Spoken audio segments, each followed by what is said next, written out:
വയനാട്ടിലെ അതിപുരാതനമായ ക്ഷേത്രങ്ങളിലൊന്നാണ് ബത്തേരി മാരിയമ്മ ക്ഷേത്രം. അതിൻ്റെ ഒരു ഉപക്ഷേത്രമായിട്ടാണ് ഇവിടെ നിന്ന് ഞങ്ങൾ വർഷങ്ങളിൽ ബത്തേരി മാരിയമ്മ ക്ഷേത്രത്തിലേക്ക് ഇവിടുന്ന് താലപ്പൊലി വരവേൽപ്പ് പോകുന്നത്. 10-12ഓളം വിവിധ ഭാഗങ്ങളിൽ നിന്നുള്ള ഘോഷയാത്രകളാണ് അന്ന് ഉത്സവത്തിന് എത്തിച്ചേർന്നുകൊണ്ടിരുന്നത്. എന്നാൽ ഇന്ന് ക്രമേണ അത് ജനബാഹുല്യം കണക്കിലെടുത്ത് ഒന്ന് മാത്രമായി ചുരുക്കിയിരിക്കുകയാണ്. ബാക്കി എല്ലാവരും ക്ഷേത്രത്തിലെത്തുകയും വയനാട്ടിലെ തന്നെ കേരളത്തിലെ തന്നെ ഏറ്റവും വലിയ താലപ്പൊലിയാണ് ബത്തേരി മാരിയമ്മ ക്ഷേത്രത്തിൽ കൊണ്ടാടുന്നത്. ഇന്ന് ഈ സുദിനത്തിൽ ഞങ്ങളിവിടെ കാവിൽ നിന്ന് വാദ്യഘോഷം ദൃശ്യ മാധ്യമങ്ങളുടെ അകമ്പടിയോടുകൂടി ഞങ്ങൾ ഘോഷയാത്രയായി ഞങ്ങളവിടെ എത്തിച്ചേരുകയും ആ വലിയ ഘോഷയാത്രയിൽ പങ്കാളികളാവുകയും ചെയ്യും. ഈ ഇവിടുത്തെ കാര്യങ്ങളെല്ലാം നോക്കി നടത്തുന്നത് ഇദ്ദേഹമാണ്.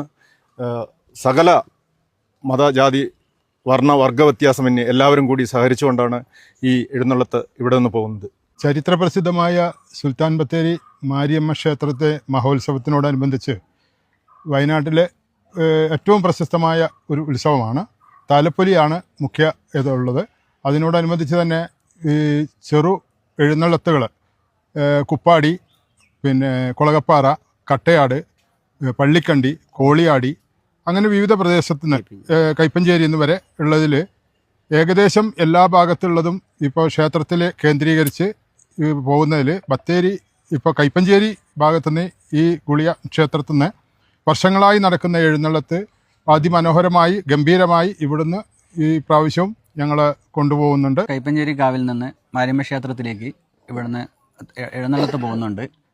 ഇത് വർഷങ്ങളായിട്ട് നടക്കുന്നതാണ്. നമ്മൾ ഈ കൈപ്പഞ്ചേരിയിൽ നിന്ന് മാത്രമാണ് ഇപ്പം എഴുന്നള്ളത്തുള്ളൂ. നമ്മളെ കാവിലത്തെ കാരണവരാണ് നമ്മളെ ദാമോദർ. ബത്തേരി കൈപ്പഞ്ചേരി സുപ്രസിദ്ധമായ കൈപ്പഞ്ചേരി ഗുളികങ്കാവിൽ നിന്ന് വൈകുന്നേരം ഒരു 4:30 ഒരു 200 ആളോളം വരുന്ന താലപ്പൊലി എഴുന്നള്ളത്തും അതിൻ്റെ കൂടെ ഉച്ചയ്ക്ക് അന്നദാനവും ഉണ്ടായിരിക്കും. വിവിധ കലാരൂപങ്ങളും അതിൻ്റെ കൂടെ ഞങ്ങൾ ഉൾപ്പെടുത്തുന്നുണ്ട്. ഞങ്ങൾ ഈ പ്രാവശ്യം കുറച്ച് ഗംഭീരമായിട്ട് ഞങ്ങൾ കൊണ്ടു നടത്തുന്നുണ്ട്. ഇത് വയനാട്ടിലെ മുഴുവൻ ജനങ്ങളുടെയും ഉത്സവമാണ്, ഒരു ദേശീയോത്സവമാണ്. എല്ലാവരും ഈ ഉത്സവത്തിൽ പങ്കെടുത്ത് അമ്മയുടെ അനുഗ്രഹങ്ങൾ വാങ്ങണമെന്ന് ഒരിക്കൽ കൂടി എല്ലാ ഭക്തജനങ്ങളോടും അഭ്യർത്ഥിക്കുകയാണ്, അപേക്ഷിക്കുന്നു.